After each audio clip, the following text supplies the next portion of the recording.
they're going to be coming down hard on painting. That might hold us back. But if they look past that and look at what we've done in terms of creating a beautiful traditional 1910 garden, then we're in with a chance.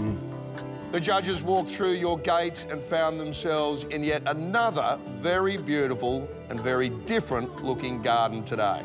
It's like we just kept getting swept away into these different eras over and over and over again. It's so special, so beautiful. This actually says home to me. We've got that beautiful Federation front, Summer Hill, the little cane wicker chairs, which gives us an idea to what to expect inside. How beautiful is this pathway? And those violets, once they grow over, you'll stand on them, the smell would come out. It's gorgeous. It has been very, very nicely done. Look at this. Darren's got a bench seat. Oh, I'm so happy. This is the first couple we've seen today that has utilised that pit. Yes. These guys have celebrated it with a modern seat. Yeah. They've turned it into a feature and part of the garden. And look, it's lit as well underneath. We've got LED lighting under there. Nice. Also the only team to create such privacy by adding the fall trees in front.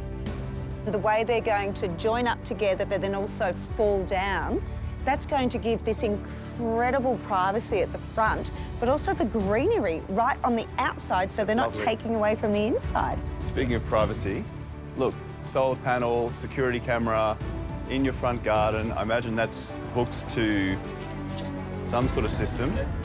Yeah. No? Yeah, that's just for the, yeah. That's just for the show. That's just for the show. Great idea.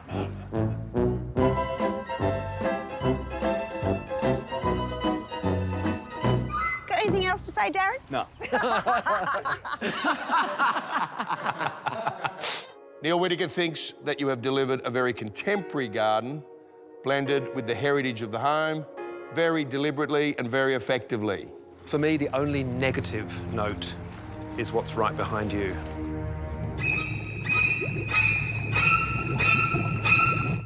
The water feature. He doesn't think it does anything for your garden.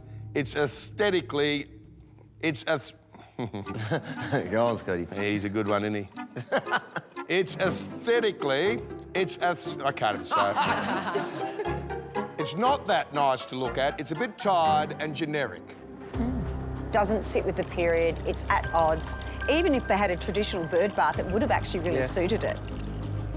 Nah, probably not. I do like the idea of a bird bath, but I think by the time you take that feature out and...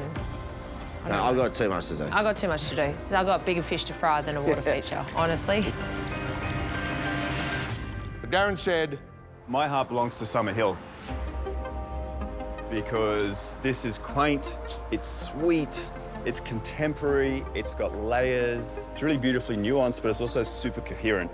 And, you know, that's one of my favourite words.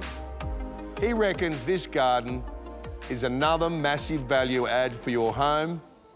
And apart from a few minor execution issues... You know it rained last night because you can see that they've painted it and it just slowly washed away. Oh, and gosh, you can just imagine them going, no! Yeah. That, otherwise, the paint work would have been perfect. It is a very well-presented space for what must have been a very tough week.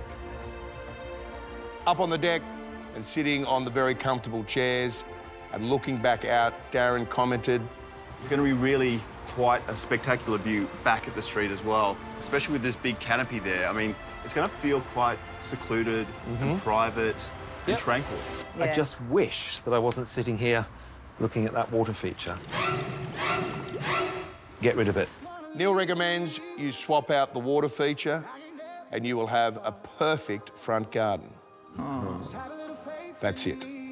It's a fantastic feeling when you stand there and you listen to the feedback, and they are sort of rattling off things that you had intended and we'd thought out, and that they were sort of picking up on that. It's a good feeling.